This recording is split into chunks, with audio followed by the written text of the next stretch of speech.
Halo Tribuners, selamat pagi menjelang siang, salam sejahtera buat kita semua. Bertemu lagi bersama saya Yose Mulyawan. Sudah lama nih kita nggak bertemu Tribuners dalam acara webinar ya. Kita menggelar webinar dalam rangka ulang tahun Tribun Lampung yang ke-13 tahun. Jadi kita menggelar rangkaian webinar dari kemarin sampai hari ini selama 13 jam. Nah, Tribuners, kali ini kita akan ngobrol-ngobrol dengan narasumber kita yang sangat hebat ya. Nah, ini kita ngobrol-ngobrolnya temanya yaitu mendunia bersama bahasa Mandarin. Nah, kenapa temanya seperti itu nanti saya jelaskan sedikit. Nah, narasumber kita adalah Stephen Cheng ya.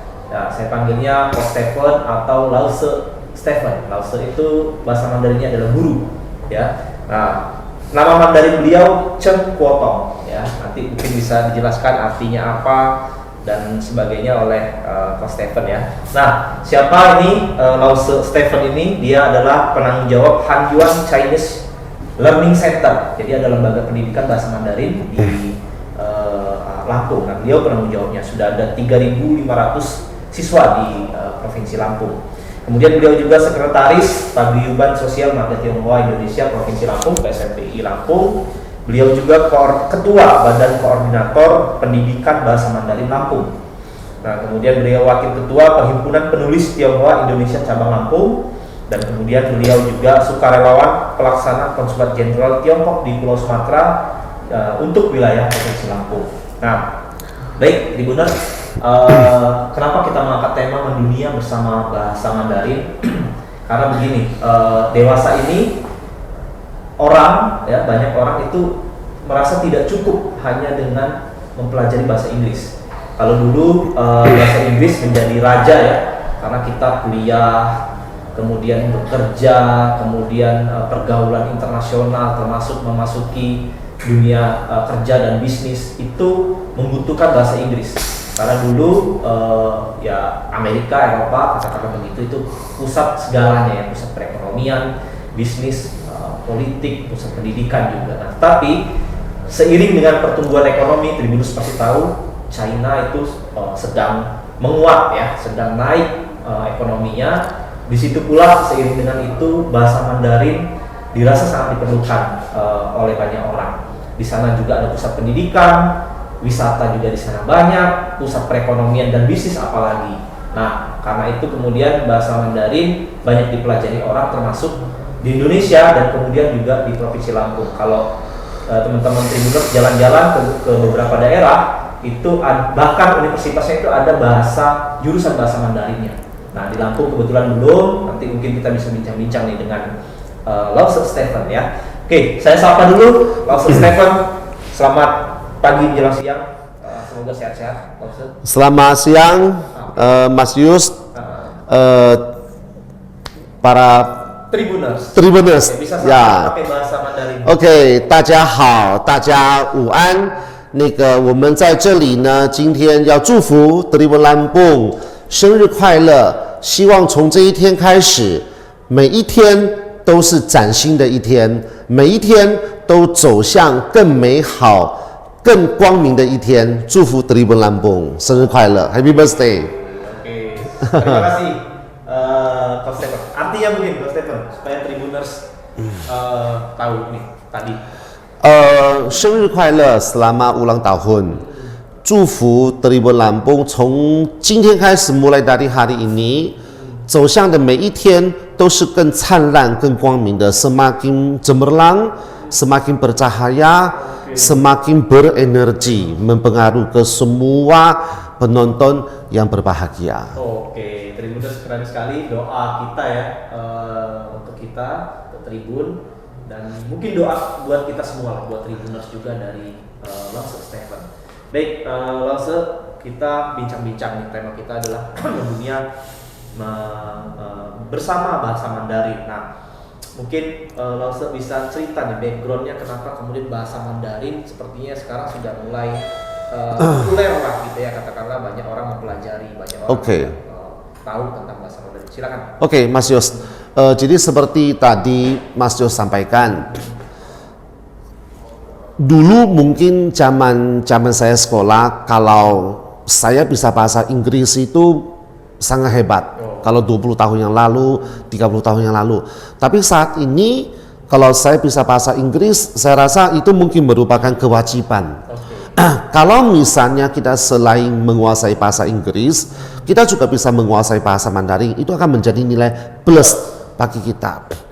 Kenapa dulu begitu banyak, kenapa dari dulu sampai sekarang begitu banyak orang harus belajar bahasa Inggris? Karena kita tahu penguasa dunia selama 3 abad dikuasai orang yang menggunakan bahasa Inggris. Dari Inggris 2 abad, abad ke-20, kita tahu ya penguasa dunia kan Amerika. Jadi kita belajar bahasa Inggris karena bagaimana kita bisa meningkatkan kemampuan kita dekat dengan orang kuat. Dan kita juga menyadari, kita melihat dengan perkembangan Tiongkok saat ini, pasar Tiongkok yang begitu super raksasa. Bagaimana kalau kita bisa masuk ke pasarnya, tapi tidak menguasai bahasanya, akan sulit sekali.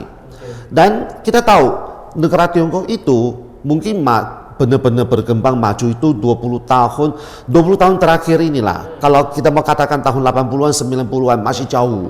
Tapi 20 tahun terakhir ini perkembangannya sungguh-sungguh di luar bayangan kita, nggak habis pikir gitu. Dan di luar perkembangan Tiongkok saat ini, kita juga tidak lupa bahwa Tiongkok adalah sebuah negara yang mempunyai sejarah dan budaya 5.000 tahun. Di situ banyak sekali seperti kita tahu Konghucu, Konghucu biasa kita sebut Kongzi, ada Laozi, ada Mengzi, Han Feizi, Mozi. Jadi banyak sekali ilmu yang bisa kita pelajari, bisa kita telusuri kalau kita bisa bahasa Mandarin.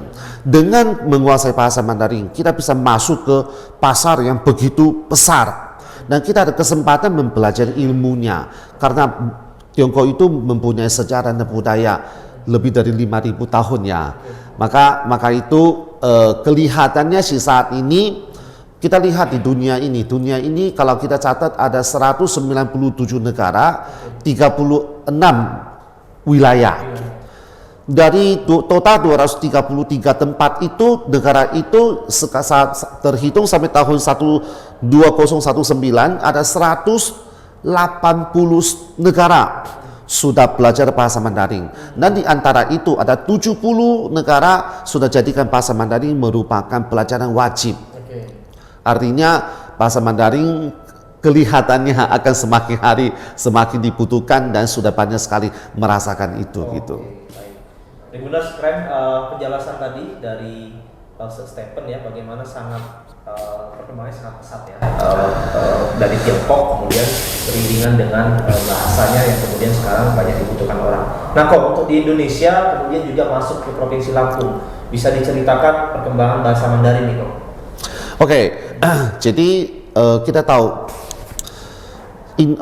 Indonesia itu kita mulai ya belajar bahasa Mandarin itu mulai tahun 2000. Tahun 2000. Jadi sejak tahun 2000 itu sampai sekarang saya rasa hampir semua wilayah sudah ada bahasa Mandarin. Cuma ada yang mungkin ekskul, ada yang sudah jadikan pelajaran wajib, tapi untuk saat ini di Indonesia, terutama beberapa kota besar ya seperti Medan, Bandung, Jakarta, Semarang, ya Palembang, itu perkembangan bahasa Mandarinnya cukup bagus sekali, Apakah masuk ke sekolah-sekolah resmi atau seperti apa Pak?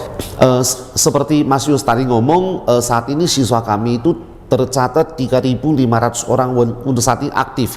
Aktif itu yang 3.500 siswa itu termasuk ada belasan sekolah. Yang belasan sekolah. Belasan sekolah, tapi belasan sekolah itu mungkin hanya beberapa yang jadikan bahasa Mandarin wajib. Sebagian besar masih ekskul. Lebihnya tergabung di lembaga seperti lembaga pendidikan. Betul, lembaga pendidikan. Betul. Terus untuk yang mereka ekskul ataupun pelajaran wajib, rata-rata satu siswa itu 1 minggu sekitar 70 menit. 70 menit. Jadi kalau 70 menit kita bisa ngomong ya, kalau misalnya anak ini dari SD sudah mulai, SD, SMP, SMA, seharusnya dengan SD, SMP, SMA, begitu selesai SMA, harusnya sudah bisa menguasai percakapan bahasa Mandarin minimal untuk tahap awal. Artinya sudah bisa komunikasi. Dasar-dasar ya. Seharusnya. Itu sekolah kok. Nah, gimana dengan masuk ke dunia kampus? Kita tahu sepertinya di Lampung belum ada ya. Kalau kayak di daerah lain kan beberapa kampus ada bahasa Mandarin. Gimana itu? Betul sekali, Mas Yus. Ini pertanyaan yang sangat tepat gitu. Selama ini saya sudah ngobrol ke beberapa universitas. Belum lama kami ke UIN.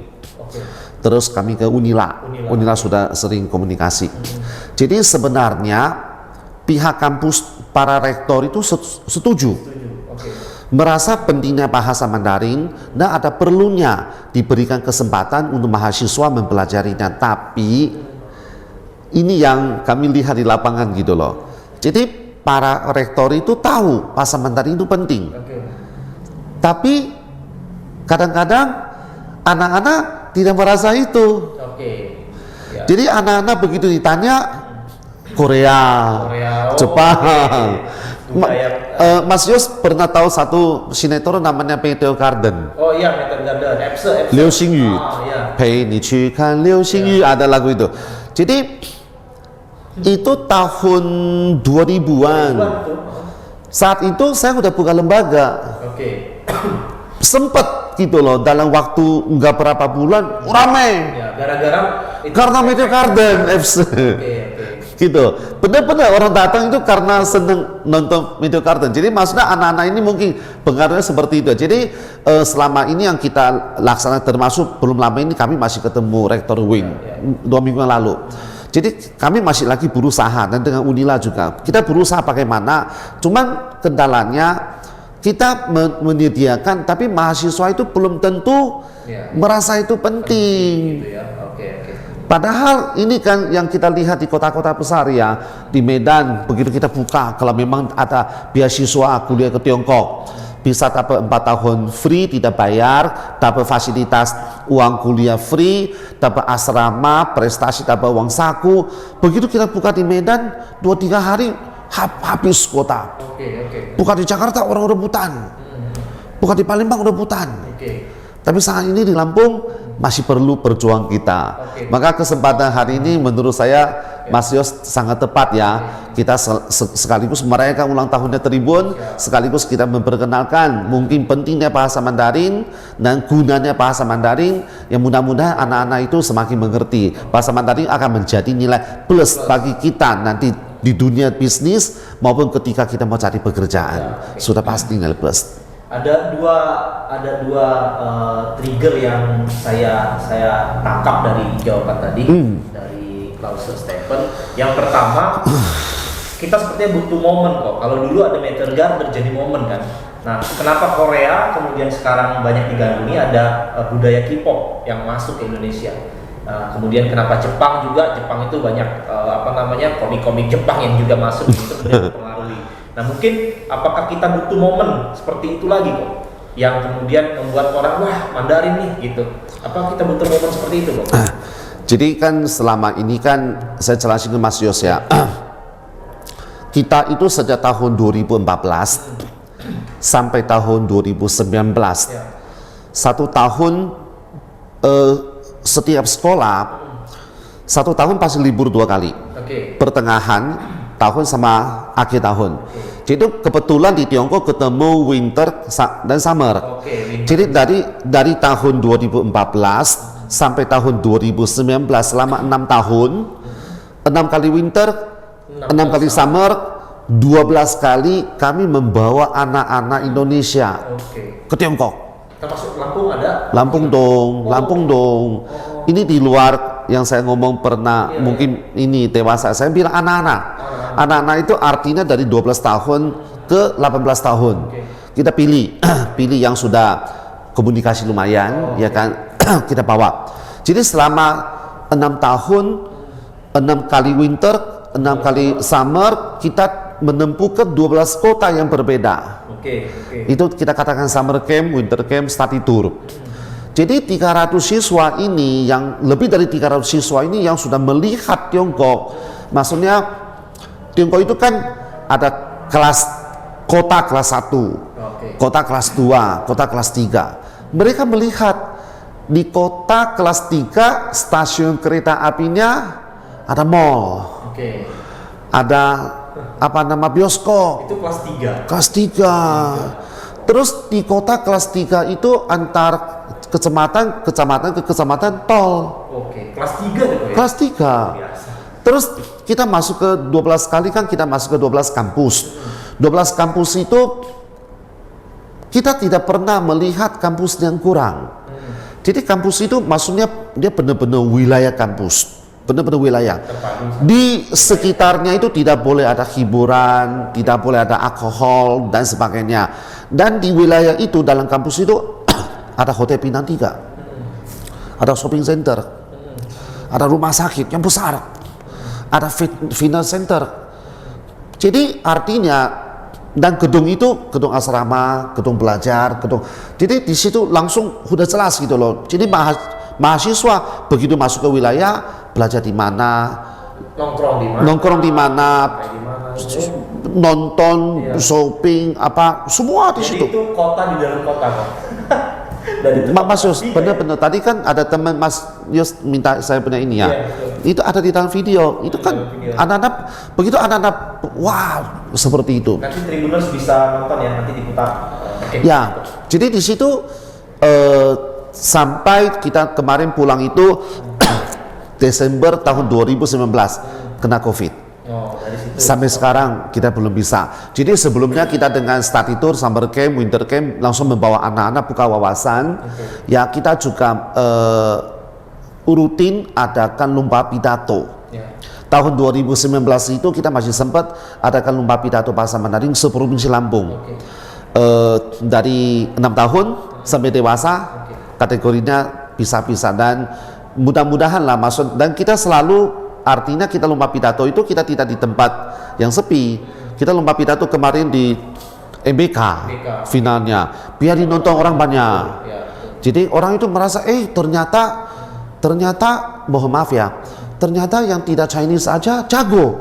Itu jago sekali. Jadi yang belajar itu memang bukan yang Tiongkok saja Pak ya? Mas Yos, kebetulan siswa kami 90% itu non Tionghoa.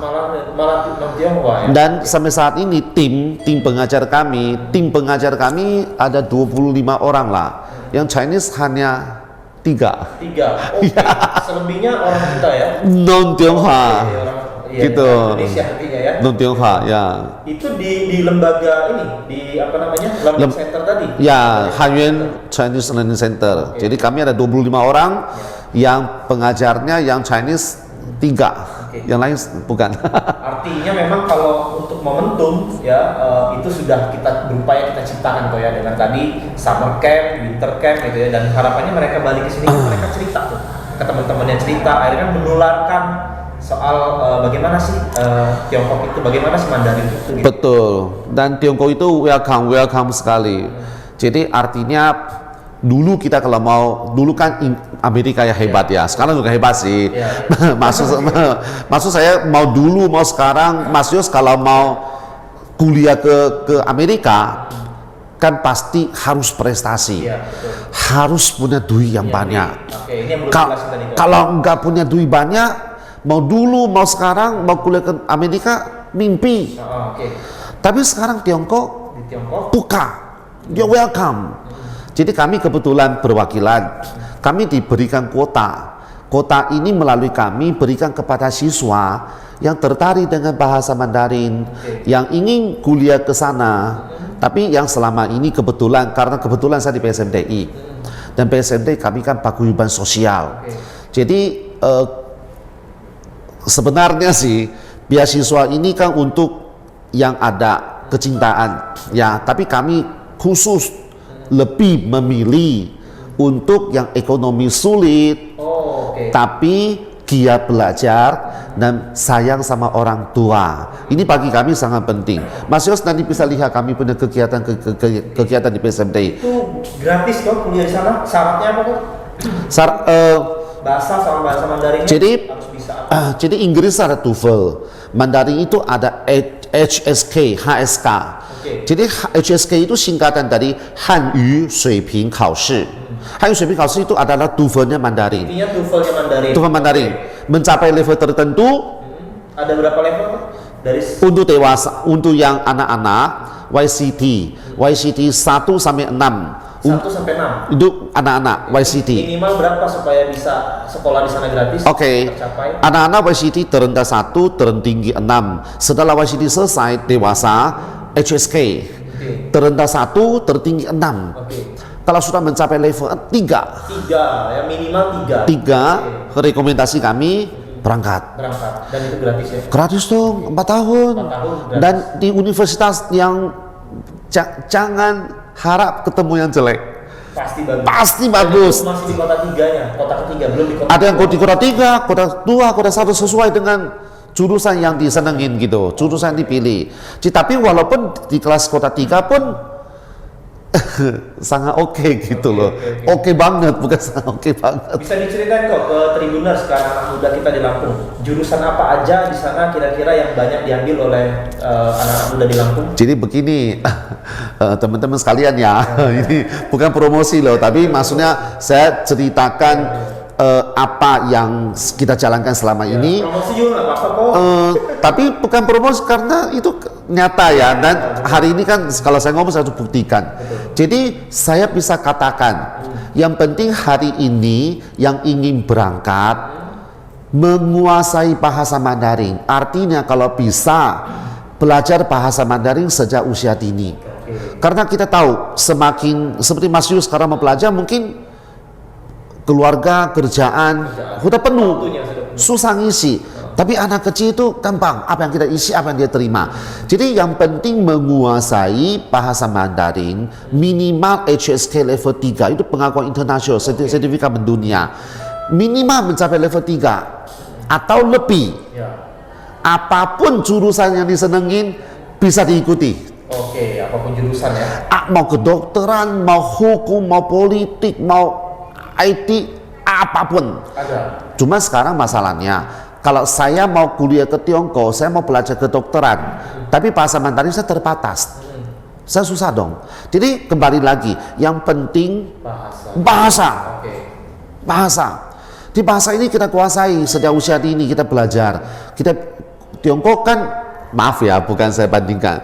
Maksud saya mau ke Amerika, saya pengen ke Amerika. Tapi mungkin dana saya nggak sebanyak itu, ya.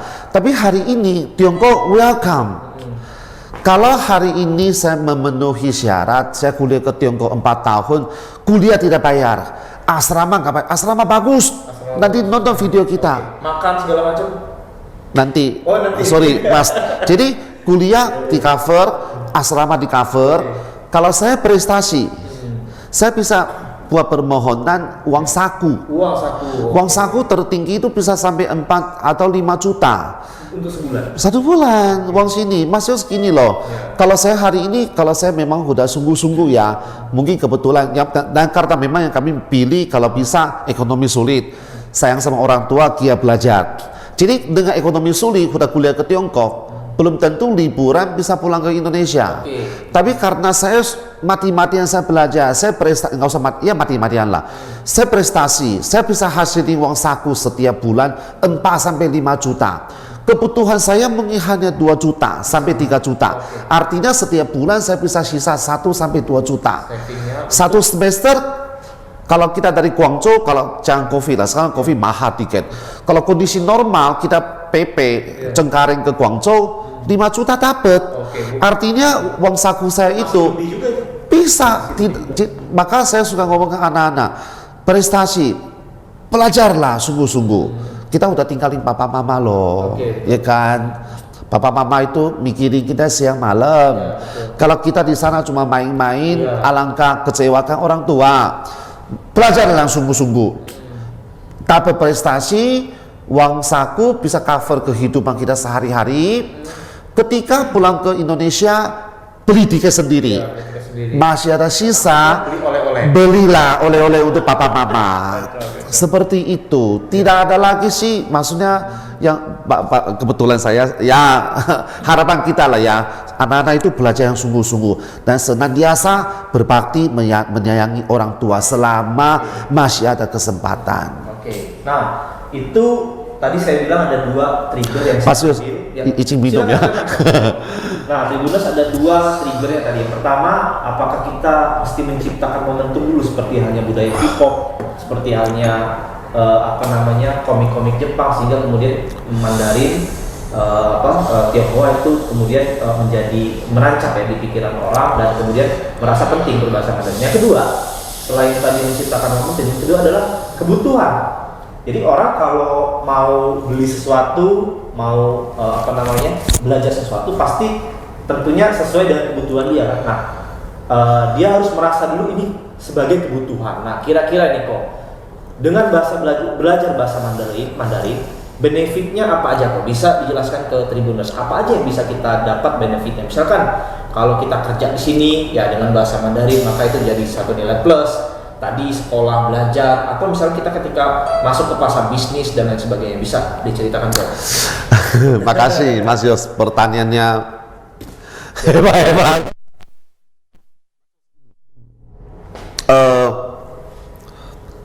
Saat ini siswa yang awal masuk, kita akan pertama itu selain pengucapan, kita akan melatih menghitung. Bagaimana dan kami ada kelas 60 menit. Ya, kapan-kapan Mas Yos berikan saya waktu 60 menit. Boleh. Kita ngajar di sini. Oh, ngajar di sini. 60 menit kami ada jaminan. Siap. Kami ada jaminan. Jaminan apa? Kami bisa membuat si pelajar dalam 60 menit menguasai menghitung dari angka 1 sampai ribuan triliun. Jaminannya pelajar di sini bisa di sini. Ketemu saya 3 bulan kemudian masih termemori, tidak akan lupa. Itu jaminannya. Oke. Kalau pelajar di sini bisa di sini, nanti besok ketemu saya lupa. Itu semuanya kita ajak ke sini juga. nggak apa-apa, kita online aja nggak apa-apa gitu. Jadi kami ada cara karena mungkin kami 20-an tahunnya. Jadi kami simpulkan ada pola-pola, ada khas-khas. Jadi kami ada cara yang dalam 60 menit, nah siswa itu nggak perlu, maaf ya, biasa aja, artinya nggak perlu pinter-pinter banget gitu. Yang biasa aja, pasti bisa ya? Dari 1 sampai 5. Oke. Begitu bisa menghitung, kami saran, masuk ke toko, inci, engkau, ya, dicoba. Jangan bilang goban, uan. Jangan bilang cepeceng, tapi 10 wan. Jangan bilang nopego, tapi 250. Itu sama artinya, tapi bedanya apa? Yang biasa kita suka sebut goceng, goban, cepek, itu bahasa Hokkien. Hokkien itu adalah satu provinsi di bagian selatannya Tiongkok. Saya adalah generasi ketiga karena kakek saya dari Hokkien. Kenapa Hokkien banyak sekali di Asia Tenggara, khususnya Indonesia? Karena dia dekat laut. Jadi dia nyebrang ke sini ya? Jadi zaman kakek saya itu di Tiongkok kan hidup susah. Susah, sangat-sangat susah. Jadi apakah mau susah terus atau merantau nekat gitu, seperti itu. Jadi dengan orang Hokkien dekat laut masuk ke Asia Tenggara termasuk Indonesia, mereka bawa bahasa Hokkien, tahu, loteng, ya kan, dan sebagainya ya, capcay gitu ya. Jadi bakpao.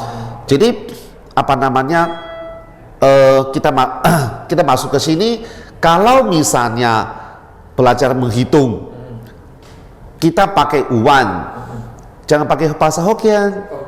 Jangan cepet, goban itu bahasa Hokkien, pakai Mandarin. 10 wan, 5 wan, 2 wan, 3 wan.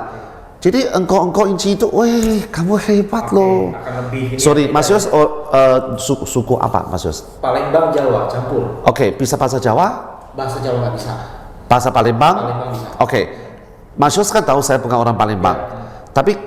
Tapi saya berbahasa Palembang dengan Mas Yos merasa dihargai enggak? Iya, betul, merasa. Begitu.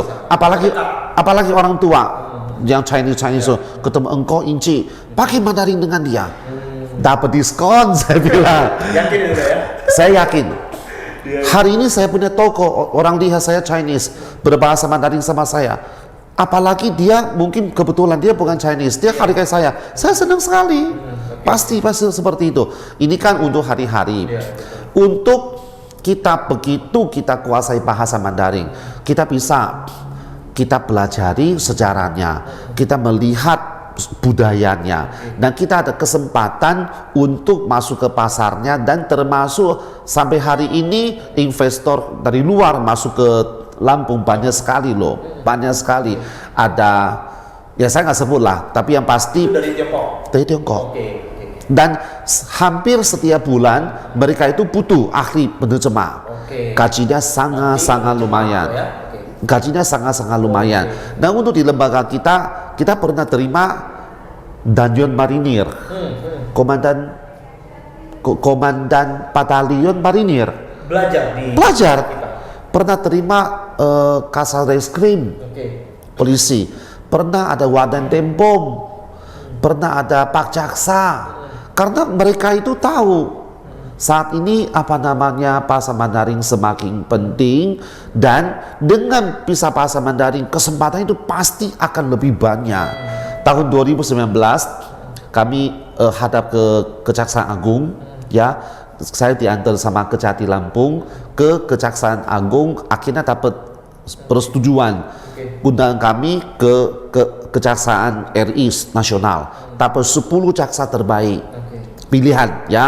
Kami kirim ke Tiongkok, Universitas Huaqiao, mengikuti kuliah selama 1 tahun. Seperti itu. Jadi artinya bahasa Mandarin penting. Ya, dan kelihatannya akan sangat penting. Gitu. Oke, Tribuners, kalau mau kuliah syaratnya tadi ada grade-nya minimal 3 untuk tutor Mandarin. Ya, HSK. Makanya itu penting. Kemudian tadi dewasa ini kan kita sering berhubungan dengan investor-investor yang itu banyak dari Tiongkok. Kalau bisa bahasa Mandarin itu satu keuntungan bagi bangsa kita.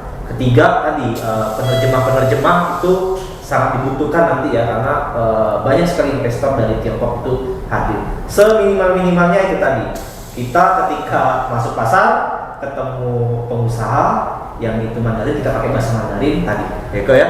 Lebih mudah kita untuk tawar-menawar, bahkan bisa dapat diskon. Jadi memang benefitnya banyak sekali kok ya. Pengalaman saya sebelum kami kan siswa banyak. Jadi ada siswa kami dari beberapa ribu akhirnya terpilih karena dia bisa bahasa Mandarin. Itu ke bank. Padahal bank itu belum tentu membutuhkan ahli bahasa, belum tentu. Tapi karena dia memiliki kemampuan plus itu. Ada juga yang waktu itu masuk pemerintahan, masuk ke protokol.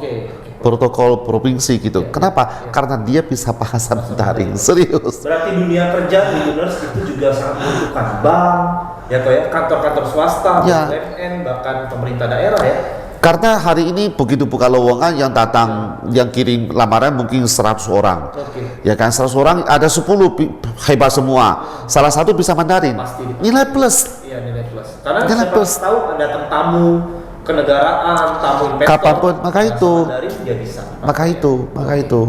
Dan apalagi sudah memiliki pengakuan HSK itu karena mendunia. Laku di Indonesia, di Amerika, di India, di mana saja kalau pegang itu sudah. Dan kebetulan kami HSK Lampung.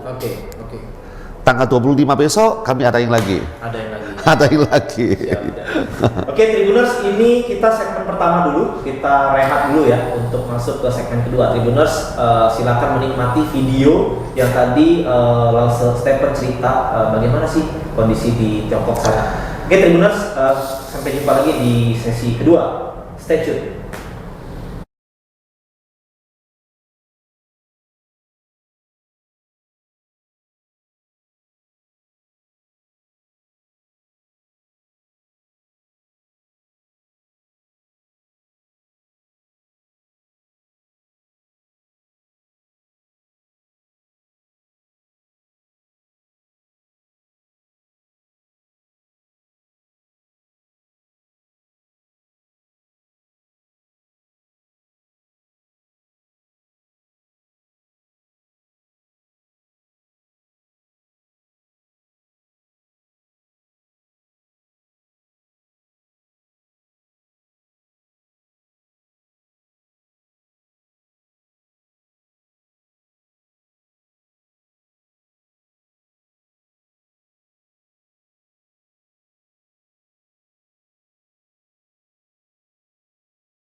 Oke Tribuners, ketemu lagi di sesi kedua ya.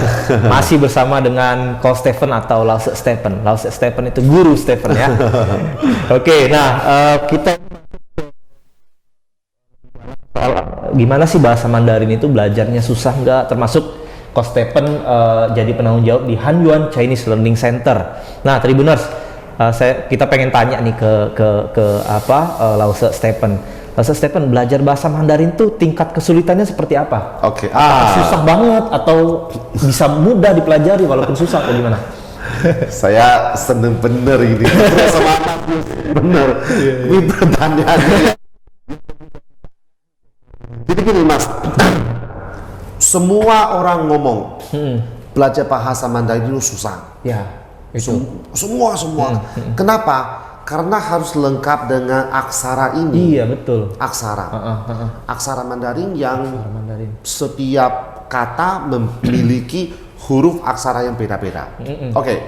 Tapi sesuai dengan kebutuhan. Hari ini kalau boleh saya bicara, Mas Yos itu belajar Mandarin. Habis waktu belajar huruf-huruf ini, butuh waktu yang katakanlah belajar 10 huruf. Butuh waktu 3 hari. Tiga hari kemudian Mas Yos butuh waktu 3 hari lagi untuk lupa. Kenapa? Tidak pakai. Tidak dipakai. Tidak pakai. Kecuali Mas Yos itu fokus. Ya enggak, jangan kerja dulu. Pokoknya tiap hari fokus gitu loh. Punya waktu 1-2 tahun. Mungkin bisa. Maka semua orang bilang belajar bahasa Mandarin susah karena harus lengkap dengan aksara. Kalau kami beda. Kami awal mula percakapan. Jadi saya contoh. Hari ini Mas Yos pasti tahu. Wo ai ni. Wah ini ya. Wah ini ya. Ya itu yang paling diketahui oleh. Wah ini itu kan aksaranya alangkah sulit. Oh aslinya sulit itu kok ya? Aksaranya sulit bagi orang yang pemula. Tapi kalau sekarang kita masukkan ke dalam percakapan, Wo ai ni itu hanya W-O-A-I-N-I. Wah ini. Itu saja. Itu saja. Jadi ini perlu saya menjelaskan. Semua orang ngomong susah karena harus lengkap dengan aksara. Atau kamsia. Kamsia itu Hokkien. Kalau Mandarinnya kanxie. Mandarinnya kanxie atau xie. Oke, saya bicara wa ini aja. Jadi wa ini 3 huruf itu kalau dalam bercakap itu W-O-A-I-N-I. Bukan buatan saya, itu pinyin berlaku internasional. Saya ketik W-O-A-I-N-I di dalam komputer, keluar aksaranya. Jadi betul, jadi kalau misal hari ini siswa Mas Yos mau belajar awal, saya jangan tekankan untuk aksara dulu. Saya minta Mas Yos lancarkan dulu W-O-A-I-N-I. Ketemu papa wo ai ni, mama wo ai ni, istri tercinta wo ai ni, anak-anak wo ai ni. Dengan sendiri terbiasa. Terus setelah wo ai ni, saya cerita lagi. Wo kan saya, ni kan kamu. Wo ai ni, aku sayang kamu. Ni saya ganti. Ganti siapa? Ayah. Wo ai papa. Sayang ibu. Wo ai mama. Aku sayang gurunya. Wo ai lao shi. Ikan. Aku cinta sama Yos. Wo ai Yos. Wo ai Dunan. Gitu kan. Oke, sekarang saya rubah lagi. Misalnya Yos cinta Dunan misalnya. Yos ai Dunan. Maksudnya kita bawa ke dalam percakapan dan percakapan itu digunakan akan dengan sendirinya. Maka kalau di lembaga kami tidak pernah paksakan siswa untuk hafalan. Ini satu silakan membuktikan dari siswa kami. Mau sekaligus besok hadapi ujian, mau lomba pidato pun kami tidak pernah paksa siswa hafalan. Karena saya sendiri benci hafalan. Menurut saya menghafal itu bukan hal yang menyenangkan dan hasilnya tidak akan bertahan lama. Yang bagus itu alami. Saya memahami, saya menerima, saya menggunakannya, saya terbiasa menjadi saya. Wo ai ni, saya ngomong dong, jangan belajar tulisan mabok, susah. 3 hari hafalin, 3 hari lupain karena tidak pakai. Belajar ngomong wo ai ni, pakai terus akan terbiasa sendiri. Jadi siswa kita itu kita selalu minta awal mulanya percakapan dulu. Dengan percakapannya semakin banyak yang siswa menguasai, dia akan timbul. Waduh, saya bisa ngomong, tapi saya nggak tahu artinya tulisan itu. baru kita pelan-pelan masukin tulisan. Jangan begitu siswa masuk tulisan, berhenti semua siswanya. Sebenarnya sama kayak kita belajar bahasa Inggris. Jadi sebetulnya conversation sih, percakapan yang lebih diutamakan. Rumus-rumus itu kan sebetulnya juga mestinya sih tidak terlalu ditonjolkan, kan rumus ada simple past tense segala macam ya, present tense gitu kan. Mungkin kita contoh ke bahasa Indonesia. Bahasa Indonesia kan saya, tulisannya saya, bacanya saya, artinya saya. Tapi Chinese itu tulisannya ada kanji, ada Latinnya tadi, bacaannya wo, intonasinya turun naik. Jadi bacanya beda, tulisan beda, intonasi beda, artinya itu yang akan mabok. Kalau kita lengkapkan kanji. Kanjinya nanti dulu. Diganti dulu ya. Percakapan dulu. Sehingga anak-anak itu bisa ngomong loh. Pulang ke rumah, papa mama bisa komunikasi, kakek nenek, cucu saya udah bisa ngomong Mandarin loh. Pelan-pelan siswa tersebut timbul, aduh kok tulisan itu saya nggak ngerti ya. Masuk tulisan. Jadi awal mulanya percakapan 80%, tulisan 20%. Dengan levelnya semakin meningkat, kan kami ada kelas anak-anak, dewasa dasar, lanjutan sampai mahir. Kalau udah mahir, Mas Yos bisa lihat kami punya YouTube. Hanyuan Chinese Learning Center kelas mahir full aksara, full. Tapi semua anak-anak yang bergabung di kelas mahir dulu awalnya percakapan dulu. Jadi dia sudah bisa percakapan dulu Pak ya? Jadi menarik minat dia dulu. Jangan awalnya tulisan mabok. Dia belajar susah, nggak pakai. Sebentar lupa. Aduh jenuh. Itu yang kami suka lihat masalah di lapangan gitu. Maka pola ini harus kita, dan kami membawa pola-pola. Ada pola kalimat yang menggunakan kata kerja bagaimana, kalimat yang pakai tempat dan melakukan bagaimana. Kami udah susun pola-pola. Jadi begitu ada kalimat yang perlu diterjemahkan, temukan dulu pola yang mana. Jadi saya mau katakan belajar bahasa Mandarin kalau belum dengan cara yang tepat memang sulit. Tapi mudah-mudahan kalau dengan cara yang tepat belajar bahasa Mandarin tidak hanya gampang, justru sangat menyenangkan. Nah, jadi Coach Stephen ini sudah kasih trik nih ke Tribuners. Jadi bahasa Mandarin itu sebetulnya nggak susah. Kita belajarnya dari percakapan dulu. Jadi jangan mikirin dulu yang tulisan-tulisan aksara. Itu memang, ya itu memang susah ya, Tribuners. Oke, nah Tribuners, Coach Stephen ini mengajar sekaligus penanggung jawab di Hanyuan Chinese Learning Center. Nah, mungkin bisa diceritain kok itu di mana pusatnya, kemudian di Lampung seperti apa, kemudian sistem pembelajaran dan lain sebagainya itu gimana, apakah ada liburnya, kapan masuknya gitu Pak? Promosi dong. Ya. Sebenarnya saya nggak ke situ. Saya datang ke sini hanya Tribun Sengri Kuala, tujuan utama sih. Tapi berhubung Mas Yus tanya ya saya jawab. Kami lokasinya di Teluk Betung. Ya, Jalan Yosudarso nomor 76 dengan Jalan Suprapto nomor 3 di Tanjung Karang. Ada 2. Jadi kantor kami sementara ini ada 2, tapi dari tim kami masuk ke sekolah-sekolah itu sampai saat ini yang tercatat ada 14 sekolah. Jadi kita sebelum COVID memang semua itu PTM. Sejak COVID kita online untuk yang di lembaga, terus kalau untuk sekolahan ikuti ini kebijakan sekolah masing-masing. Cuman sampai saat ini hasil kami selama ini menggunakan online, kami dapat satu kesimpulan bahwa terkecuali kelas anak-anak. Memang karena anak-anak mau suruh fokus di depan Zoom, nggak bisa, agak susah. Kecuali anak-anak itu niat banget. Tapi ya kurang tepat lah, anak-anak harus gaul gitu, harus bertemu. Tapi di atas dewasa, justru kelas kami itu nyaman semua. Dulu belajar jam 5, pulang jam setengah 7, belajar jam 5, setengah 5 udah berangkat.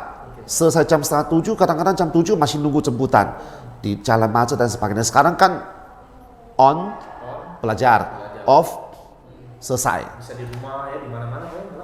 Justru saat ini Hanyuan lembaga kami ada siswa dari Semarang, Jakarta, Medan, Jogja, dan anak siswa kami yang sudah lulus SMA, yang sudah kuliah ke Jakarta, Bandung dan sebagainya, masih tetap bisa ikut les kita gitu loh. Dan dulu yang mungkin kita susah mau ke luar kota. Ya. Mungkin sekarang kita selesai semua. Menurut saya sih, ya, Tapi ada sisi positifnya untuk pembelajaran betul, seperti ini. betul. Terkecuali anak-anak, kasihan gitu Sekarang loh. sudah mulai buka anak-anak lagi kok. Kami rencana kalau untuk sekolah-sekolah kita ikuti kebijakan PTM, kita ikuti PTM. Tapi untuk lembaga kami rencana nanti bulan Juli, Baru buka lagi Pak, ya. Agustus lah. Jadi masuk acara baru kita akan. Sekarang semua masih Zoom. Nah, rencana nanti acara baru kita akan mulai pelan-pelan buka ini PTM gitu. Kalau khusus itu sekolah berapa lama kok? Ada rentang waktu sampai dia minimal di grade berapa atau seperti apa? Beda-beda sih, beda-beda sih. Setiap sekolah itu kondisinya beda. Cuma biasa kita target itu kalau kelas harusnya sih 1 sampai 1,5 tahun bisa naik 1 tingkat. Oke, sampai 6 tadi, 6 grade. Kalau begini, Mas Yos, kalau anak-anak yaitu di bawah 12 tahun ikuti YCT. TOEFL Mandarin juga untuk anak-anak level 1 sampai 6. Begitu dewasa 12 tahun ke atas HSK 1 sampai 6. Jadi rencana kita sih harusnya 1 tahun lah bisa naik 1 tingkat. Seharusnya. Jadi 1 tahun itu 1 level. Harusnya. Harusnya. Level 2 sampai Betul. 6. Harusnya.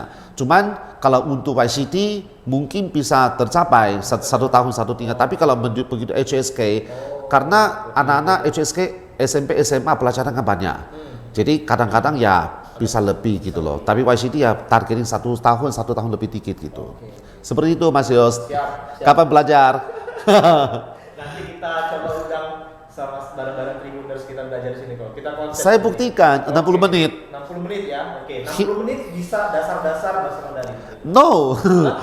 Menghitung Sorry. sampai dari 1 sampai 9.000 triliun. Dan jaminannya ketemu saya bulan depan 3 bulan kemudian, setengah tahun kemudian masih ingat. Masih ingat. Oke. Dan Itu jaminan. Bisa belanja di pasar-pasar Ketemu engkau pasti dapat diskon. Jaminannya itu Pak ya. Pasti dapat diskon. Saya berani ngomong, pasti. Aduh, Mas ini belajar di mana? Kok bisa ngomong gitu? Percaya sama saya. Oke, Tribuners. Nah, kembali lagi ke tema kita tadi, mendunia bersama bahasa Mandarin. Jadi tadi sudah dapat ya Tribuners clue-cluenya kenapa kita mendunia ini bisa mendunia dengan bahasa Mandarin, bisa kuliah, bisa bekerja, bisa jadi penerjemah, bekerja juga bukan bukan ala-ala ya, tapi beneran ada di pemerintah daerah, di swasta itu dibutuhkan, di dunia kerja sangat dibutuhkan. Nah, ini kok kalau menurut Koko mendunia bersama bahasa Mandarin ini sangat relevan untuk saat ini atau seperti apa kok? Sudah sangat relevankah saat ini dengan ekonomi Tiongkok yang sudah maju ya, sudah sangat maju, bahkan mungkin sudah di atas Jepang kali ya majunya. Itu seperti apa kok? Ya menurut Koko relevankah kita dengan bahasa Mandarin ini untuk mendunia gitu ya, keluar, kemudian orang dari luar juga masuk ke Indonesia? Apakah sudah sangat relevan kok? Sudah betul-betul penting gitu kok? Ya. Sangat penting ya. Ya. Kan kalau tadi kan sudah kita banyak bincang-bincang kan butuh untuk kuliah, untuk kerja, segala macam gitu kan. Kalau dulu orang-orang kan belajar bahasa Inggris sampai sekarang itu jadi terbiasa gitu kan, sampai ke sekolah-sekolah, sampai bahkan SD, TK. Apakah ke depan bahasa Mandarin ini akan seperti itu juga kok? Bayangan kita akan juga seperti bahasa Inggris ini kok? Gini, Mas Yos, saya sendiri mimpi ya. mau ke Amerika, ya. Jadi saya nggak pernah pergi, mimpinya nggak terwujud, ya. Oke. Saya nggak tahu Amerika seperti apa, tapi di Tiongkok dia ada 34, nggak bisa dibilang katakan provinsi, tapi setingkat provinsi. 34 ini. 34. Kalau provinsinya Pak? Ada belasan. Terusnya ada tempat istimewa, tempat khusus gitu. Tapi katakanlah 34 provinsi. Oke.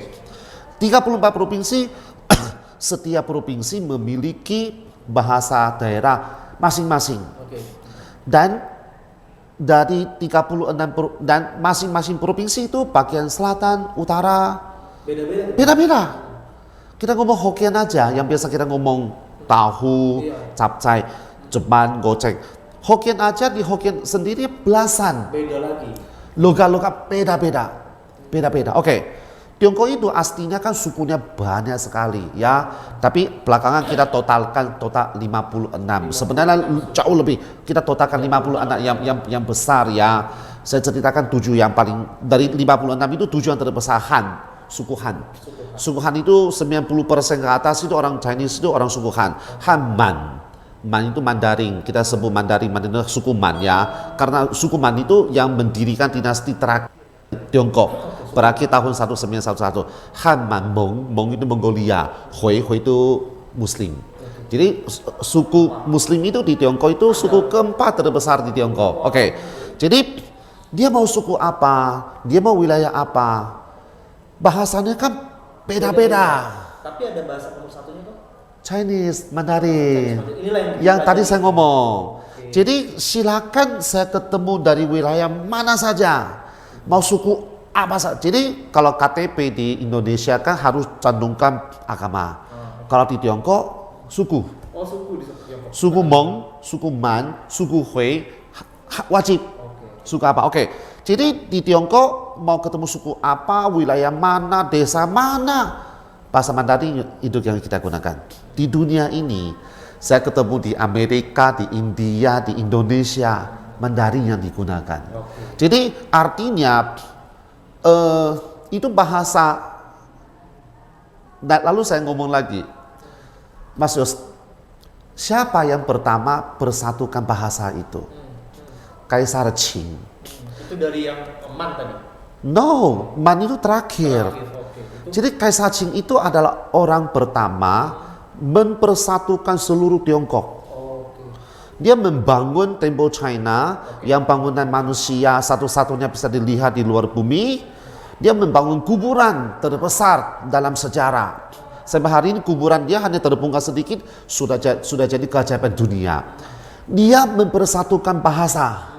Dari begitu banyak suku, begitu banyak orang dia persatukan, dan dia persatukan roda. Dulu kan ke Hokkien roda begini, ke Guangdong roda begini, dia persatukan roda sehingga lalu lintasnya tembus. Ini kita nggak transportasi, persatukan roda. Siapa tadi kok? Qin Shi Huang, Kaisar Qing, dan dia mendirikan dinasti pertama kerajaan, dan disitulah ada cipta sebutan Huangdi, Kaisar, sebutan Huangdi pertama sejak dia. Jadi dari situ, dari dinasti pertama sampai dinasti terakhir, dinasti Man berakhir tahun 1911 sampai hari ini ya, Republic of China ya, maksudnya bahasa Mandarin itu ditentukan sejak dinasti pertama sampai hari ini. Ini belajar sejarah juga Tribunus. Ya, sampai hari ini. Jadi ya kalau kita mau ngomong Kaisar Qing itu sadis. Terlalu sadis. Dia membangun Temple China aja mati berapa banyak orang. Dan justru ya ada yang ngomong ya, dengan kesadisan dia terlalu banyak jatuh korban. Akhirnya dinasti yang dia dirikan hanya bertahan sampai anak dia. Sudah digulingkan oleh ya hanya 2, dia sama anaknya. Seperti dan bahasa Mandarin yang kita gunakan sekarang ini sudah ditentukan sejak dinasti pertama. Ibaratnya di Indonesia berbagai macam suku ada bahasa Indonesia. Itu bahasa Betul, gitu. Keren kok. Dan kita kemana saja, ke negara mana saja, ketemu orang suku apa saja, bahasa Mandarin itulah yang. Jadi saya sangat yakin sih, maksudnya mungkin dibanding dengan Jepang, dengan Korea, mungkin bahasa Jepang, bahasa Korea tidak punya sejarah selama itu ya. Dan justru menurut saya dari sejarah kita bisa lihat kanji yang aslinya dari Jepang dan Korea itu sebenarnya kanji itu dari bahan tulisan Mandarin. Dari Mandarin baru ya. Dari kanji itu masuk ke Korea, masuk ke Jepang sampai hari ini. Ya. Aslinya Tribunus dari Mandarin Tiongkok, dari Tiongkok. Dari Kaisar Qing itu. Serius. Dari Kaisar Qing itu. Ada mungkin ada satu budaya Mandarin yang mungkin perlu lebih digaungkan. Apa kira-kira kalau misalkan kayak Korea kan budaya apalah K-pop lah ya. K-pop itu merasuk ke orang-orang. Mungkin ada dari Mandarin yang bisa juga seperti itu, Pak. Ada nggak Pak kira-kira? Apa maksud Mas Yos? Kan kalau di Korea kan sekarang lagi demam drama Korea gitu kok. Kemudian dulu ada kayak tarian Korea, Gangnam Style kayak gitu kan. Sehingga kemudian anak muda lebih akrab dengan Korea gitu kan. Nah di Mandarin ada nggak Pak seperti itu kok? Banyak sekali. Nanti Mas Yos kita kerjasama. Nah. Kita kerjasama. Jadi yang lagi top di Tiongkok itu kita kenalkan sama ini. Sama Tribuners. Iya. Karena maaf saya ngomong gitu, pasar Tiongkok itu kan super raksasa. Dia kalau hari ini Mas Yos artis menciptakan sebuah lagu top di Jepang, top. Penonton berapa sih? Tapi kalau top di Tiongkok, penontonnya berapa banyak? Dan Tiongkok seperti itu. Jadi banyak sekali yang kita lihatlah dulu tahun 2000-an itu ada lomba nyanyi di Taiwan, hebat. Dulu semua orang bilang hebat. Tapi saat itu Tiongkok belum mulai. Begitu Tiongkok mulai, Taiwan itu tidak ada apa-apanya. Maksudnya dengan dia punya tempatnya, persiapannya, segala sesuatunya. Jadi bisa ngomong kalau misalnya kuasai pasar Tiongkok, itu baru benar-benar orang yang. Iya. Kalau dulu saya ingat zaman saya kecil itu, kita nggak tahu Korea, kita nggak tahu Jepang. Jepang dikit-dikit lah karena ada komik-komik atau film. Ya komik. Tapi kita ingat komik mah Jepang semua komik. Betul. Kartun. Kita tahunya itu dulu zaman saya ya, tahun 90-an 80-an itu ya Chinese karena ada film Shaolin. Ada film kungfu pokoknya. Kalau kayak film kungfu kita ada tahu Jet Li, Jackie Chan, ya udah ya minggir-minggir sedikit ke Hong Kong karena Hong Kong ada Dilau segala macam. Nah itu dulu. Nah ya sekarang kayaknya mulai agak pudar nih, maksudnya belum ada lagi nih. Belum kita kalaupun nonton di televisi ya film-film yang dulu yang di repro lagi gitu. Film kungfu itu mulai dari Bruce Lee. Oke, ya Bruce Lee. Terus setelah Bruce Lee itu Jackie Chan, sama Hong, Jet Li itu terkenal karena film yang judulnya Shaolin itu. Ya, terus ya semua itu orang Hong Kong kecuali Jet Li. Jet Li kan asli dari Tiongkok. Shaolin ini kemarin tahun Winter 2019 kami baru ke sana. Kalau nanti video itu ada, kami di Shaolin langsung lihat pertunjukan. Jadi ya kami datang ke Shaolin. Jadi saat itu dari tahun 80-an 90-an memang film silat. Nah, kungfu itu. Kalau sekarang sudah ketinggalan. Bukan ketinggalan ya, tidak se-booming saat itu. Dan dulu yang ambil pedoman, yang ambil pegang komando ini Hong Kong. Film polisi, film kungfu, Hong Kong lah. Tapi sekarang perfilman Hong Kong itu udah benar-benar tenggelam. Maksudnya karena saat itu Tiongkok masih belum bangun. Jadi Hong Kong pengaruhnya besar sekali. Sekarang Tiongkok sudah mulai. Jadi mereka itu harus bagaimana memenuhi kebutuhan sesuai dengan seleranya pasar ini. Gitu. Ya banyak sekali sih, maksudnya film-film yang model baru, lagu-lagu. Nantilah kalau Mas Yus memberikan kesempatan, kita satu persatu kenalkan sama. Ya. Kira-kira apa sih yang booming gitu, apa yang menarik dari Tiongkok gitu kan, sehingga bisa anak-anak muda ini bisa lebih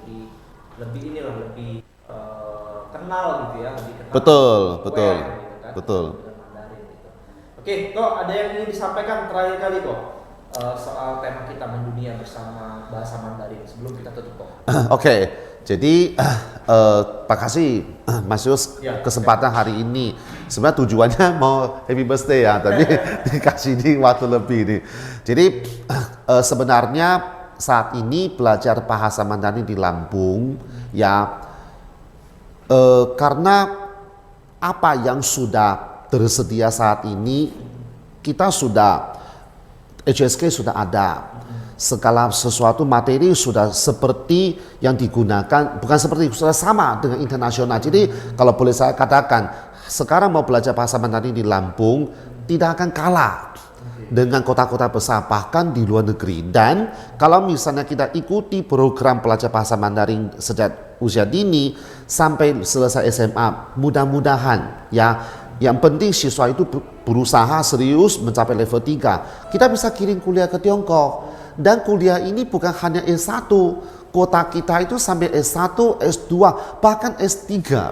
Jadi ada juga mungkin seperti Mas Yos dulu S1-nya mungkin di mana pengen lanjut di S2 di Tiongkok. Yang penting mencapai level HSK tertentu. Artinya sama kuliah ke Tiongkok bahasa harus bisa dong.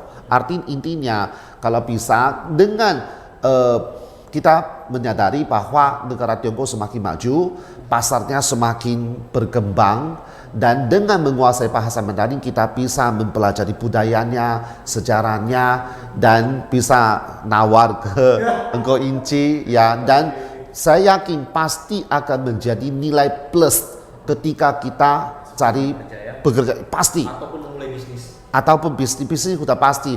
Cari pekerjaan pun belum tentu pekerjaan tersebut membutuhkan ahli Mandarin, tapi karena kita bisa, itu pasti nilai plus. Jadi mudah-mudahan ya teman-teman di Lampung ataupun di luar Lampung semakin mengenal bahasa Mandarin, mulai belajar bahasa Mandarin, dan bahasa Mandarin suatu saat bisa berkomunikasi dengan lancar ya. Tapi jangan lupa tetap selalu nonton Tribun Lampung ya, yang pasti paling top ya, paling keren. Happy birthday Tribun Lampung, 生日快乐，生日快乐，谢谢谢谢谢谢。 Oke Tribuners, kita sampai di penghujung perbincangan. Menarik sekali kita belajar sejarah tadi, belajar bagaimana prospek bahasa Mandarin ke depan, termasuk benefitnya apa. Nah, nanti kita ketemu lagi dengan Coach Stephen. Kita akan undang lagi Coach Stephen untuk bicara lebih banyak soal bahasa Mandarin. Baik, terima kasih sekali lagi Coach Stephen atas ucapan ulang tahunnya, sudah datang ke sini berbagi informasi dengan kami. Semoga kita tetap bisa berhubungan baik dengan teman-teman di PSMPI, terutama di Hanyuan Chinese Learning Center. Kita bisa nanti bekerja sama di lain kesempatan. 谢谢 Mas Yos， 谢谢谢谢谢谢大家，谢谢谢谢谢谢，拜拜拜拜拜拜拜拜， Siang sampai bertemu lagi. 大家再见再见再见，拜拜拜拜。